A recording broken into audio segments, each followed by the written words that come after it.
What's up, team? It's TRB naturally, and in today's video, I'm going to be sharing with you a super quick work from home easy hairstyle because when you work from home, you don't want to be sitting around with your hair just kind of all over your head. So you want to do something to it, but nothing too crazy. So I just put this rubber band on my ponytail really light, and I put 2 flat twists on each side, so a total of 4.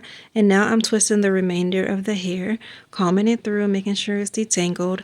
I did this on blown out hair, and yeah, I'm just simply twisting it up. I'm gonna be wrapping this around into like a little bun situation and using another rubber band, again very lightly. I'm only just putting it on there once, not even wrapping it around twice. So very easy there, letting it go. Yep. And so yeah, making sure it's even, probably lay my edges real light.